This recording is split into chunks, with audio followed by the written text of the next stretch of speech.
Shalom, selamat pagi. Kita bersyukur karena pagi ini kita boleh dipertemukan walaupun secara online. Kita boleh bersama-sama untuk membahas firman Tuhan di dalam kelompok kecil kita. Hari ini saya diberi satu bagian dari firman Tuhan dari Lukas pasal 1 ayat 26 sampai 38 di bawah perikop pemberitahuan tentang kelahiran Yesus. Memang Natal masih lama, tetapi pelajaran ini sudah diberikan untuk kita bahas pada minggu ini. Jadi tidak ada salahnya kalau memang kita boleh mendahului, melihat, sehingga pada waktu kita nanti masuk di masa raya Natal, kita akan makin mengerti luar biasa ya peristiwa kelahiran Yesus bagi kita. Nah, di dalam pembahasan pada pagi ini, saya akan menyoroti satu tokoh yang diceritakan di sini, yaitu Ibu Maria. Ya, karena kelompok kita adalah kelompok ibu-ibu, jadi kita akan membahas akan seorang tokoh wanita yang istimewa, yaitu Maria. Saya beri judul Maria, perempuan istimewa. Ada 4 garis besar dari pelajaran kita pada pagi hari ini. Yang pertama, ya, mengapa dikatakan Maria itu begitu istimewa? Yang pertama, karena Maria, dia dikaruniai dan Tuhan menyertai dia. Ini yang pertama. Dan yang kedua, yaitu karena Maria dikatakan beroleh kasih karunia di hadapan Allah. Dan yang ketiga, karena Maria memiliki ketulusan hati. Dan yang keempat, karena Maria memiliki hati hamba. Saya akan sampaikan bagian yang pertama dari bagian ini. Dikatakan di dalam bagian yang pertama, Maria dikaruniai oleh Tuhan. Saya akan membaca ayat 26 sampai ayat 28. Dalam bulan yang ke-6, Allah menyuruh malaikat Gabriel pergi ke sebuah kota di Galilea bernama Nazaret, kepada seorang perawan yang bertunangan dengan seorang bernama Yusuf dari keluarga Daud. Nama perawan itu Maria.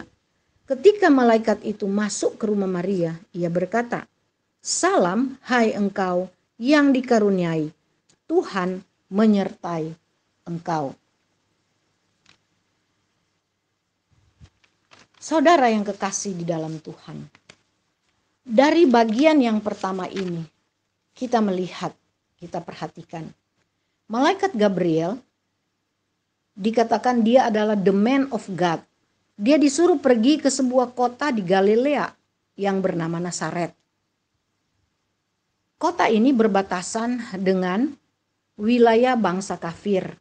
Karena itu dinamakan wilayah Galilea adalah bangsa bukan Yahudi asli.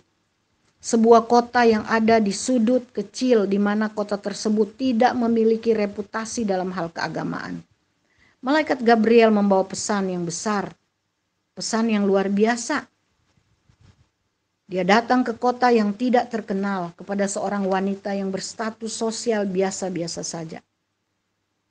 Karena itu ketika saya membaca, ya, ini statement malaikat sendiri. Allah berkata kepada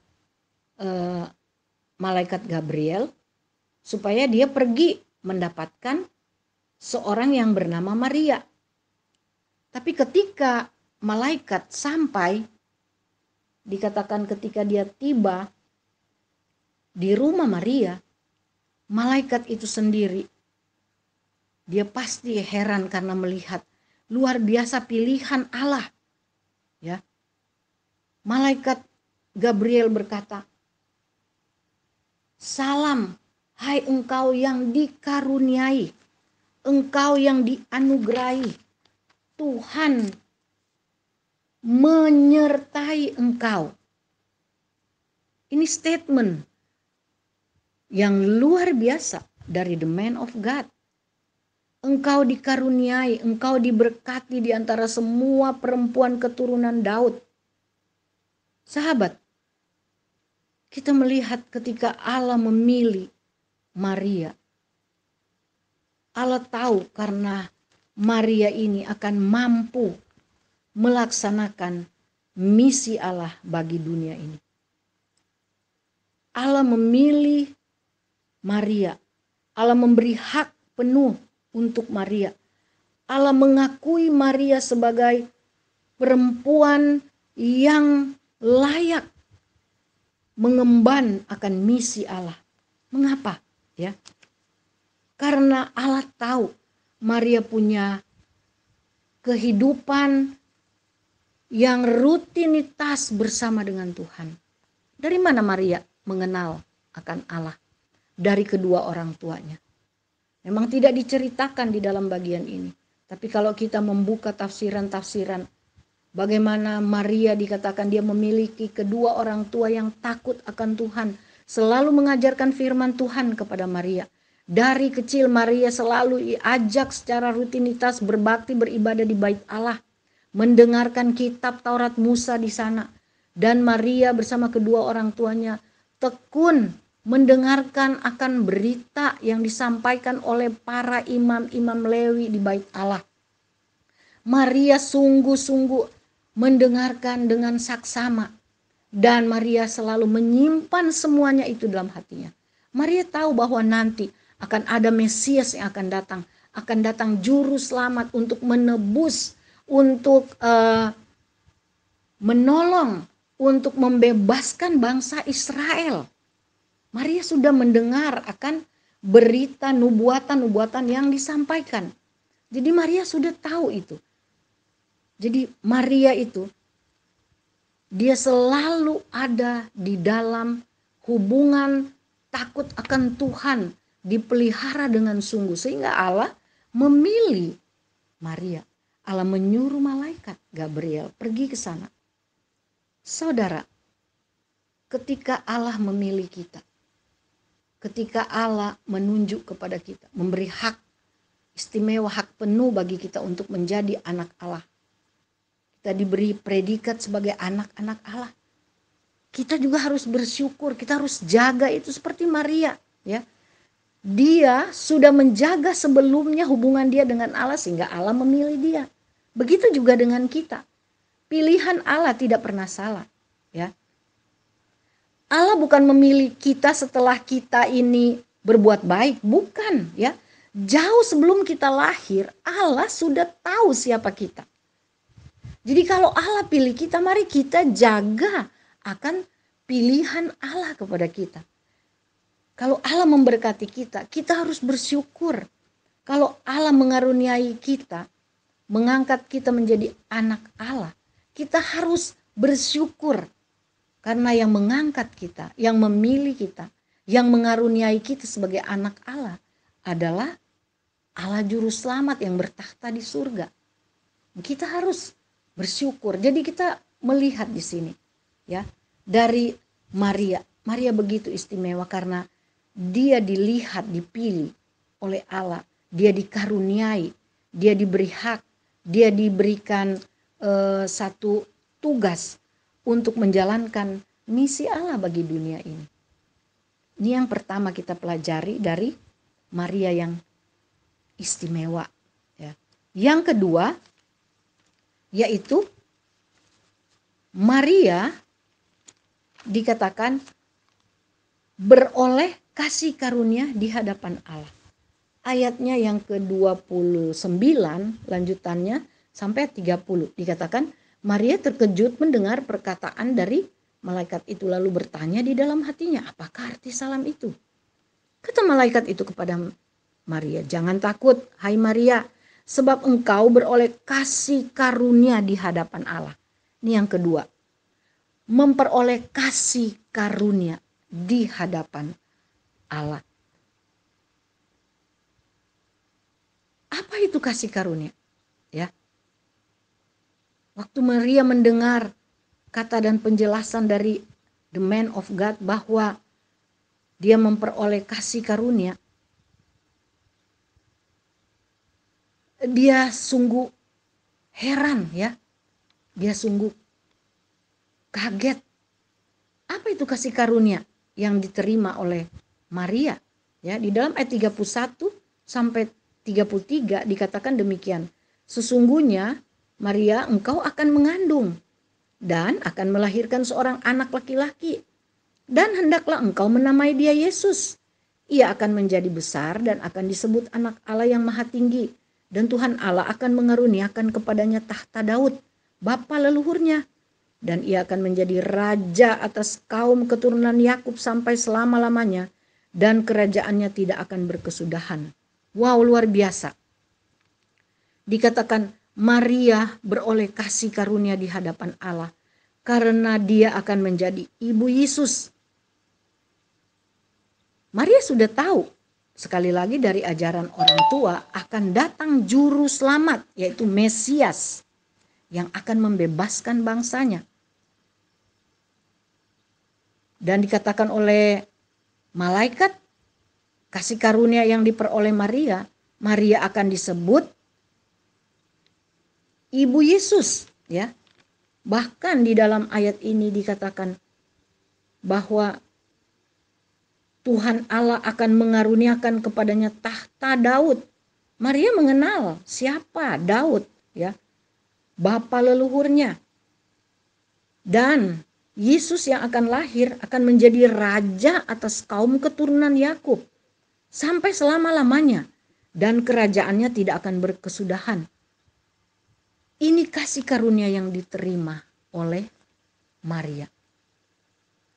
Kasih karunia yang tidak bisa dinilai dan tidak bisa dibandingkan dengan apapun.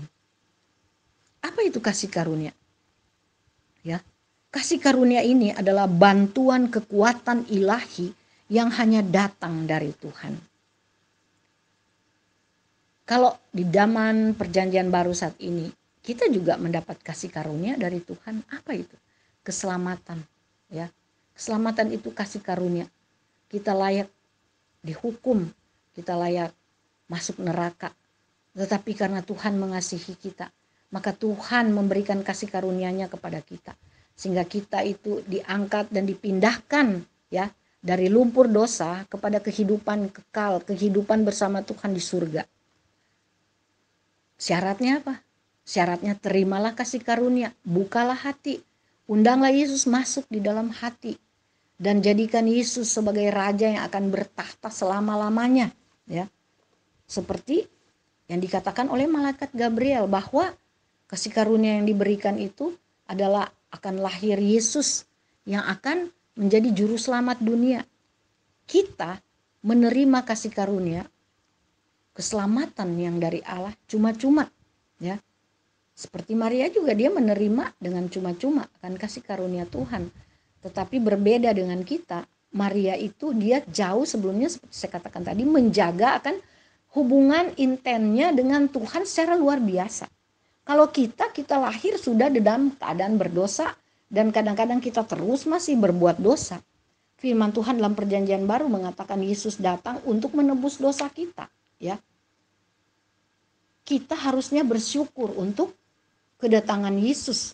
Jadi lewat Maria mendapat kasih karunia, kita juga mendapat kasih karunia dengan kelahiran Yesus. Yang ketiga, ya, secara cepat kita akan melihat apa istimewa dari Maria. Yang ketiga, saya mencatat di sini. Maria memiliki ketulusan hati.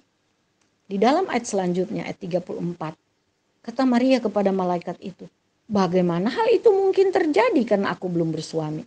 Kita tahu ketika malaikat berkata bahwa engkau akan mengandung dan akan melahirkan seorang anak laki-laki, Maria bilang, waduh, mana bisa, apa yang akan terjadi kalau nanti saya mengandung dan saya belum bersuami? Apa yang akan dikatakan oleh orang-orang? Saya ini orang yang takut kepada Tuhan. Saya akan menjadi batu sandungan karena saya mengandung sebelum waktu. dan saya mengandung di luar nikah, ya. Ini merupakan satu hal yang tidak biasa ada di wilayah kehidupan Maria. Maria orang yang taat kepada Tuhan. Yang taat kepada Tuhan menjaga kesucian, ya. Saya ini masih perawan, saya ini wanita suci. Tiba-tiba harus mengandung. Wah, saya sungguh takut itu. Malaikat melihat ketulusan hati ada di dalam diri Maria. Sehingga dalam ayat 35 jawab malaikat itu kepadanya, Roh Kudus akan turun atasmu dan kuasa Allah yang maha tinggi akan menaungi engkau. Sebab itu anak yang akan kau lahirkan itu akan disebut kudus, anak Allah. Oh, ini maksudnya, kata Maria. Tapi apa yang terjadi? Sekali lagi Maria masih bingung, ya. Karena saya belum bersuami, memang saya punya pacar, tapi kami belum menikah. Lalu di dalam ayat 37, sebab bagi Allah tidak ada yang mustahil. Malaikat menekankan satu statement yang luar biasa kembali. Di dalam Tuhan tidak ada yang mustahil. Manusia boleh berkata ini mustahil, itu nggak mungkin. Tetapi kalau Tuhan yang memilih, Tuhan yang berotoritas, Tuhan yang menentukan, bagi Tuhan tidak ada yang mustahil. Manusia boleh mereka-rekakan yang jahat, tapi Tuhan mampu mereka-rekakan yang baik. Manusia boleh bingung, tetapi di dalam Tuhan ada kepastian. Manusia tidak tahu apa yang terjadi besok, tetapi Tuhan adalah jaminan untuk hari esok. Di dalam Tuhan tidak ada yang mustahil. Dan Maria, bagian yang keempat kita belajar, dia memiliki hati hamba. Dia berkata di dalam ayat yang ke-38 bagian akhir. Kata Maria, sesungguhnya aku ini adalah hamba Tuhan. Jadilah padaku menurut perkataanmu itu. Yang keempat, Maria memiliki hati seorang hamba. Apa itu hati hamba? Ya. Hati hamba di sini adalah hati yang totalitas, ya. Hati yang sungguh-sungguh berserah penuh kepada tuannya, percaya penuh kepada tuannya. Hati yang sungguh-sungguh sudah dipersembahkan 100% dengan murni untuk tuannya. Tidak ada campuran, sungguh murni hati hamba. Hati Maria kepada Allahnya, kepada tuannya. Saudara yang kekasih dalam Tuhan, bagian daripada Lukas pasal 1 yang kita pelajari pagi ini sungguh luar biasa. Dan saya ingin mengingatkan kepada kita supaya kita sungguh mengenal siapa Tuhan kita seperti Maria. Sungguh mengenal siapa Tuhan kita seperti Maria. Sehingga pada waktu malaikat datang menghampiri Maria, Maria sudah tahu. Maria sudah yakin. Karena dia menjaga intens hubungan dia dengan Tuhan di dalam kehidupan pribadi dia. Saudara, mari jaga hubungan kita dengan Tuhan. Ketika malaikat datang kepada kita dan ingin berkata kepada kita, kita dikaruniai, kita mendapat kasih karunia, kita itu dipilih, dan kita itu dinilai karena menjaga ketulusan hati kita. Karena kita memiliki hati hamba itu luar biasa. Kita adalah orang-orang yang istimewa. Di mana saja kita berada, Tuhan mampu melihat kita, mampu memilih kita, mampu mengangkat kita, mampu menaikkan kita. Karena kita juga mau mengikuti seperti teladan Maria, menjadi perempuan atau wanita yang istimewa. Puji nama Tuhan, Tuhan memberkati. Amin.